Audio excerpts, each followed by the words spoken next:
Tenemos a Magic Andreu entre nosotros, aquí en Magia TV, al cual tenemos el honor de hacerle una pequeña entrevista.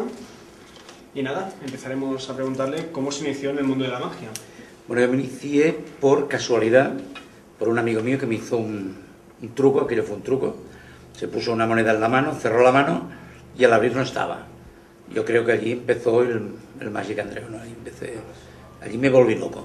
Y fue por una peseta en la mano, sopló y no estaba. Este es el inicio mío. Es decir, que tuvo ese gran amigo que le confió ese truco. Bueno, era un aficionado que no le salía casi nada, pero este le salió de coña, ¿no? Luego yo fui a su casa y todo lo que me hizo le fallaba todo, pero lo de la peseta me quedó impregnado, ¿no? Y a partir de aquí empecé a trabajar y bueno, ya fue un desarrollo bastante más complicado. Dejé todo lo que hacía, estuve en la calle, estuve en las Ramblas de Barcelona con un sombrero y ahí tiraban la calderilla. Al lado tenía 3 tíos con la cara pintada de blanco que hacían sus cosas, que resulta que luego se llamaron Tricicla y ahí entablamos una buena amistad. Luego trabajamos los 4 y así empezamos. Tenemos que dar gracias a este amigo suyo que le confió ese truco. Y aquí pues sí, es un tal Pere Botella, ex director de una escuela de informática de Barcelona y que bueno, que a mí me cambió la vida, ¿no? Y la de muchos seguidores suyos, ¿eh? También. Sí, sí. Y bien, ¿siempre ha utilizado el mismo nombre artístico? No. Magic Andreu. ¿Qué va? Yo empecé con Magic Francesc, que yo me llamo Francesc. Luego me llamé, porque dije, oye, Francesc es muy catalán, ¿no? Me voy a poner un nombre internacional. Entonces me puse Magic Pic. Y estuve como un año con Magic Pic. Y al final mi exmujer dijo, bueno, si te llamas Andreu, bueno, más que estoy mago, se llama Andreu. Y dice, hombre, pues si está el Eugenio, que es más feo que Eugenio. Y digo, pues tienes razón, ¿no?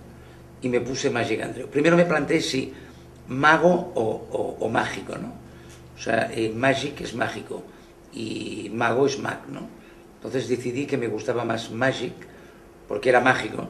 Entonces un mago es de oficio sus trucos y un mágico me pareció muy interesante porque un mágico es un personaje que está dentro del mundo de la mágica, del mundo de la magia. Entonces para mí era más importante pertenecer en el mundo de la magia que no de oficio sus trucos, ¿no?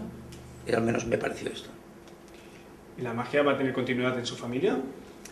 Bueno, yo tengo una hija que es profesional, Joana, y ahora ha sido madre, entonces tengo un nieto, que por cierto se llama Merlín, y bueno, espero que mi nieto pues también siga, y siga la saga, por descontado, claro. ¿Tiene dotes de mago ya, su nieto? No, mi nieto tiene 4 meses, pero el nombre le han puesto Merlín, ¿no? Yo creo que con una madre maga y un abuelo mago, yo creo que Merlín se tiene que dedicar a esto, ¿no? Pues esperamos aquí. Si no, qué pena, ¿no? Que le llamen Merlín y no sepa hacer un juego. Y no se aproveche. No, claro. Sí. Y con tanta trayectoria, ¿usted recordará alguna anécdota? ¿Cuál recuerda? Bueno, anécdotas. La más graciosa para usted. Anécdotas hay muchas, desde trabajar con cerdos en los laos y 8 países aplaudiendo encima de los cerdos. He trabajado en barcos donde las mesas se caían y la gente se reía más de lo que estaba pasando, donde había una abuela vomitando al lado mío.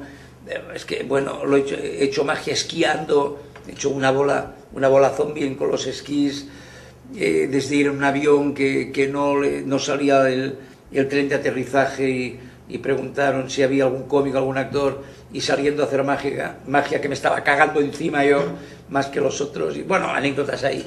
¿Estuvimos a punto de vivir un Titanic? No, simplemente era un tren de aterrizaje que no se abría. Entonces empezamos a dar vueltas, la gente se puso nervioso, habían 2 escuelas, esto era en Noruega, y bueno, la pista estaba helada, entonces no podían hacer un aterrizaje forzoso, tuvieron que deshacer la pista con no sé qué, y yo pues empecé a hacer magia, empecé a hacer mis cosas, y la gente se calmó, y el único que no estaba calmado era yo. Pero bueno, luego pusieron una espuma, tal, y por suerte, pues no pasó nada, ¿no? Pero hay anécdotas siempre, constantemente hay anécdotas, ¿no? El mundo del teatro es una anécdota constante, ¿no? Sí. Y más ahora que ha aprovechado su trayectoria, su experiencia, y lo ha enfocado a una ONG, Sonrisas y Fronteras. sin fronteras. ¿Nos puede explicar este nuevo proyecto? Sí, bueno, este es un proyecto que ya es realidad, es un proyecto que nosotros llamamos magia terapia, que es pues hacer magia a los niños, pero una magia pues como muy personalizada a cada niño, niños de cáncer, leucemia, tumores cerebrales. Y bueno, nosotros vamos al hospital pues los jueves, el día oficial, yo personalmente voy otros días, y es un programa para cada niño. Entonces los magos les hacemos una serie de juegos, normalmente con lo que ellos sufren, que es con el tubo de la quimioterapia, todo lo que ellos sufren nosotros lo usamos para divertirlos, ¿no? Estamos con los médicos, con las enfermeras, y luego tenemos una parte muy importante que la gente no lo sabe, son los padres, que psicológicamente pues, están sufriendo muchísimo. Entonces es un programa dual, ¿no?, entre padres y niños, y bueno, lo estamos llevando a cabo en el Hospital del Vallebrón, la primera planta de oncología y hematología, con el doctor José Sánchez de Toledo, y bueno, la cosa pues ha prosperado tanto que muy pronto pues vamos a ir por toda España. Ya se nos ha planteado ir a Estados Unidos a enseñar a los médicos cómo funciona la magioterapia, y bueno, estamos encantados con ello. Nos lo pasamos muy bien. En un hospital donde hay cáncer se demuestra que la gente se puede reír mucho, que los niños se pueden partir el pecho de risa, y bueno, ellos al reírse y pasárselo bien segregan unas endorfinas y unas adrenalinas que son fantásticas para su enfermedad y para darles una esperanza de vida, ¿no? Y eso es lo que hacemos. Impresionante. Bueno, nos lo pasamos muy bien, nos divertimos mucho, y un día si queréis venir os lo vais a pasar de coña, porque bueno, vale la pena ver a aquellos niños, todos calvos, sin pelos, algunos hinchados por la medicación, y cómo se ríen y cómo te piden las magias, y qué respeto hay con los médicos cuando viene un equipo de médicos que son eminencias y te encuentran con tu nariz y los niños riendo y dices, sí, pasa, doctor. No, Magic, termina, nosotros venimos luego. Se te pone la piel de gallina, ¿no?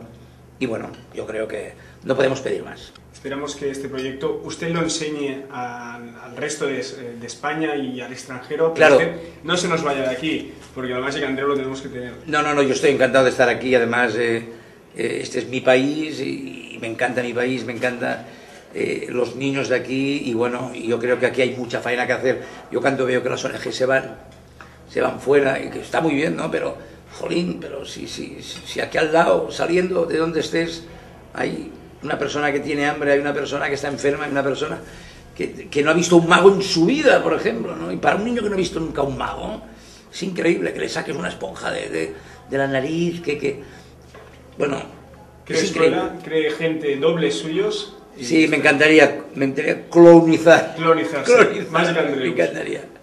Y nada, para terminar, si nos puede dedicar un saludo a todos los visitantes de Magia TV. Pues nada, un saludo muy fuerte a toda la gente que está pues fusionada con Magia TV, y nada, haced mucha magia, la magia va muy bien, la magia, se os pasa la crisis, se os pasa lo que tenéis que pagar, se os pasa el enfado con la señora y con el marido. Oye, la magia es fantástica. Y nada, pues un besazo y seguid haciendo magia, que es lo mejor del mundo. Gracias. Muy bien.